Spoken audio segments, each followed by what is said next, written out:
The number of delegates with links to fossil fuels at the UN Climate Summit has jumped 25% from the last meeting, analysis shared with the BBC shows. Campaign group Global Witness found more than 600 people at the talks in Egypt are linked to fossil fuels. That's more than the combined delegations from the 10 most climate-impacted countries.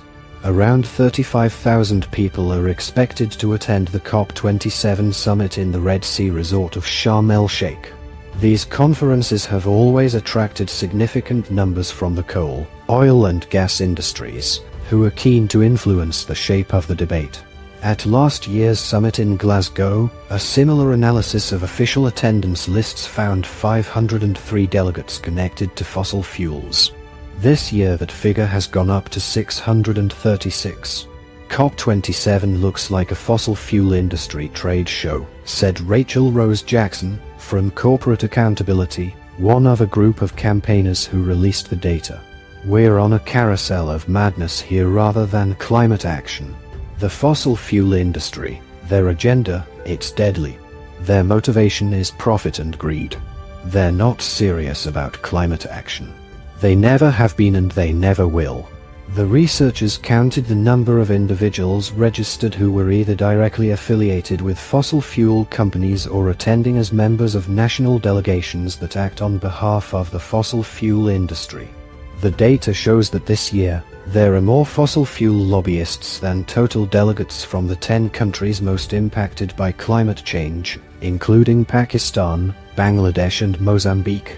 The biggest single delegation at COP27 is from the United Arab Emirates, who will host COP28 next year. They have 1,070 people on the ground here, up from just 170 last year. The analysis found that 70 of the delegation were connected to fossil fuel extraction. Russia's delegation has 33 lobbyists for oil and gas in their delegation of 150. If you are not at the table, you'll be on the menu. That's the view of Dr. Omar Farouk Ibrahim, the head of the African Petroleum Producers Organization, speaking to the BBC at COP27. He said he was here to try and influence negotiators to support the development of oil and gas in Africa. He said there were 600 people across the continent who don't have access to electricity. He rejects the idea that Africa should forego its large reserves of oil and gas in exchange for renewable technology and funding from the richer nations. We've been failed in the past, and there is no guarantee that they wouldn't fail us again, he told BBC News.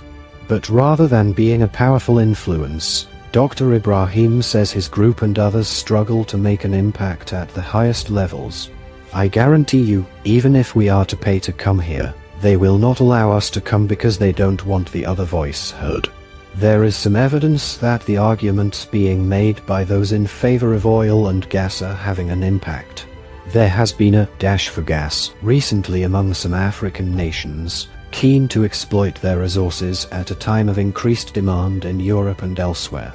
Senegal is one of the African countries that wants to exploit its recently discovered reserves of gas.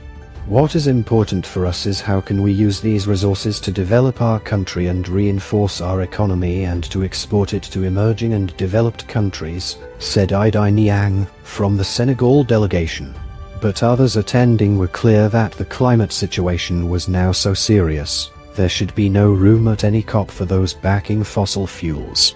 If you want to address malaria, you don't invite the mosquitoes, said Philip Jakpo, who's from Nigeria and works with Public Participation Africa. As long as we have the fossil fuel lobby and machinery in full swing, we will not make progress, and we have not made progress, he told BBC News. Additional reporting by Esm Stallard.